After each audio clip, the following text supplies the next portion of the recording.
Hello friends, welcome to my YouTube channel Sukanya Srivastava. So friends, आज मैं आपके लिए लाई हूँ सीसीएस यूनिवर्सिटी का मैथमेटिक्स पेपर का सॉल्यूशन, जो कि हमने देखा था मैथमेटिक्स का पेपर हमारा कैसा आया था, और अब मैं लाई हूँ मैथमेटिक्स पेपर का सॉल्यूशन। सो फ्रेंड्स, सबसे पहले हम शॉर्ट आंसर टाइप क्वेश्चन पर चलते हैं। तो इसमें हम देखते हैं, सबसे पहला क्वेश्चन है हमारा, evaluate limit extending to 0 x square sine 1/x। तो हम इसे इस तरीके से सॉल्व करेंगे कि पहले हम डालेंगे section A, very short answer type question for solution first. हम देखेंगे given limit extending to 0 x square sine 1/x।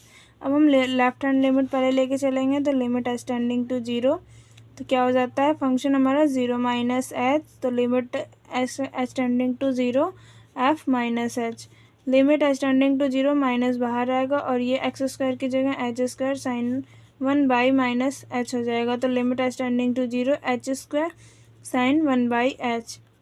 चूँकि जो साइन 1/h है वो मॉडुलस में ये हमारा हो जाता है लेस देन 1 हो जाता है। ओके फ्रेंड्स, तो ये हमारा जब हम इसकी वैल्यू रखेंगे, पुट करेंगे, तो ये 0 हो जाएगा, और ये एक फाइनाइट क्वांटिटी होती है, इसलिए ये 0 हो जाएगी।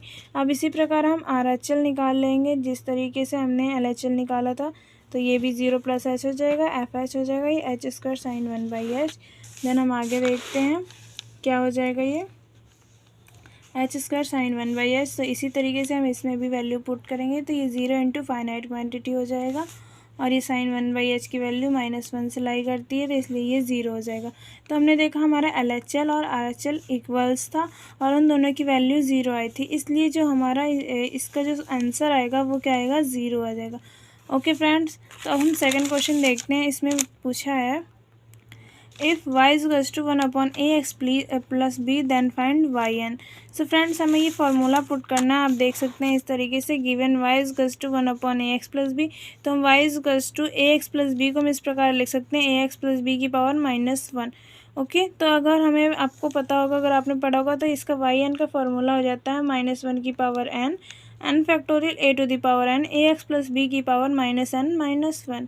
ओके, इस तरीके से आप आंसर को दे सकते हैं कि वाई एन इजकल्स टू -1 की power n factorial a to the power n, ax plus b की पावर -n-। सो फ्रेंड्स, हमारा very short answer type question में थर्ड क्वेश्चन क्या था, स्टेटमेंट हमें लिखनी थी पप्पस एंड गोल्डन थ्योरम की, जिसमें हमें फर्स्ट दिया हुआ था the volume of a solid of revolution, and second दिया था the surface of a solid of revolution. तो फर्स्ट हम देखेंगे कि क्या होता है हमारा इसका स्टेटमेंट। फर्स्ट स्टेटमेंट है, if a closed plane curve revolves about a straight line in its plane which does not intersect it, the volume of the ring thus obtained is equal to the area of the region enclosed by the curve multiplied by the length of the path described by the centroid of the region। और हमारा second question क्या था, इन्हीं की theorem पे था, the surface, हमें surface का निकालना था। फर्स्ट वाले में तो हमारा वॉल्यूम का था, एंड सेकंड में हमारा सरफेस का था। तो हम सरफेस के लिए देखेंगे, if an arc of a plane curve revolves about a straight line in its plane which does not intersect it, the surface of the solid thus obtained is equal to the arc multiplied by the length of the path described by the centroid of the arc। Then friends, अब हम इसके fourth question में आते हैं। तो fourth question में हमें beta and gamma function से दिया हुआ है, गामा 1/2 इज टू √π हमें प्रूफ करना है। सो इसे भी हम देख लेते हैं कैसे था। सबसे पहले हम देख सकते हैं कि सॉल्यूशन 4 मैंने यहाँ पर डाल दिया हुआ है, आप देख सकते हैं ये हमारा गामा 1/2 इज टू √π हो गया। तो हमें पता है कि जो बीटा mn होती है उसकी value gamma n upon gamma m plus n होती है। अगर हम m और n की जगह 1/2 पुट कर देते हैं इस इक्वेशन में, तो हम उसे इस प्रकार से लिख सकते हैं, b 1/2 is to gamma 1/2 upon gamma 1/2 plus 1/2। और अब हम इसे इस प्रकार से लिख सकते हैं कि गामा 1/2 का whole square is to beta 1/2। इसे हम इस प्रकार से लिख सकते हैं। ओके, देखिए ये तो इसका स्क्वायर हो जाएगा, लेकिन जब हम इसे प्लस करेंगे तो ये 1/2 हो जाएगा, तो 2/2 की वैल्यू 1 हो जाएगी, और आपको पता है गामा 1 की वैल्यू 1 होती है, इसलिए ये 1/2 गामा 1/2 का होल स्क्वायर हो जाएगा, और ये बीटा 1/2 हो जाएगा। और हमें पता है कि जो बीटा mn होता है हमारा, उसकी वैल्यू इस तरीके से अगर हम इंटीग्रेशन में लिखते हैं, तो 0 to 1 x to the power m-1 1 - x की पावर n-1 dx होती है। इस तरीके से हम m और n की वैल्यू देखेंगे तो यहाँ पर 1/2 और 1/2 हो जाएगी। तो हमें यहाँ पुट करके देखेंगे तो 0 to 1 x to the power 1/2 minus 1 minus x की पावर 1/2 minus 1 dx हो जाएगी। ओके, उसी तरीके से अगर हम इसमें माइनस कर देंगे तो हम देखेंगे 0 to 1 हमारा क्या चला जाएगा, 0 to 1 x to the power minus 1/2 1 minus x minus 1/2 dx हो जाएगा। अब हम क्या करेंगे, x की जगह हम साइन स्क्वायर थीटा पुट करेंगे। तो अगर हम डिफ्रेंशिएशन करेंगे तो dx equals to sine square theta का 2 साइन थीटा हो जाएगा, और फिर साइन थीटा करेंगे तो कॉस थीटा हो जाएगा, और जो यहाँ डी थीटा आएगा वो डी थीटा इधर चला जाएगा। अब हम क्या करेंगे फ्रेंड्स, हम देखते हैं कि पहले हमारा 1 था, तो जो 1 होता है साइन में वो π/2 होता है।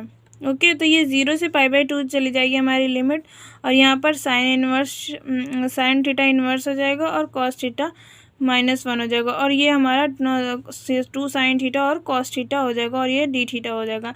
तो साइन थीटा की पावर -1 और कॉस थीटा -1 की पावर से साइन थीटा और कॉस थीटा कैंसिल हो जाएंगे यहाँ पर। ओके, तो फ्रेंड्स हमारा इस साइड तो 1/2 गामा 1/2 के होल स्क्वायर चल रहा था, और यहाँ पर 2 बाहर आ गया हमारा, जो 2 साइन थीटा कॉस थीटा था, और ये π/2 से 0, और ये डी थीटा हमारी एज इट इज़ रहेगी। ओके, तो 1/2 गामा इक्वल्स टू 2।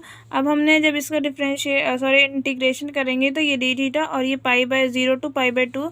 अब हम क्या करेंगे कि π/2 और 0 की वैल्यू पुट कर देंगे, तो upper limit minus lower limit हो जाएगी हमारी, तो 2 इंटू π/2 हो जाएगी, 2 से 2 कैंसिल हो जाएगा, तो ये पाई हो जाएगा, और इधर होल पावर थी, और जब हम इसे इधर लाते हैं तो इसकी पावर 1/2 हो जाती है, तो ये क्या हो जाएगा 1/2 इक्वल्स टू √π।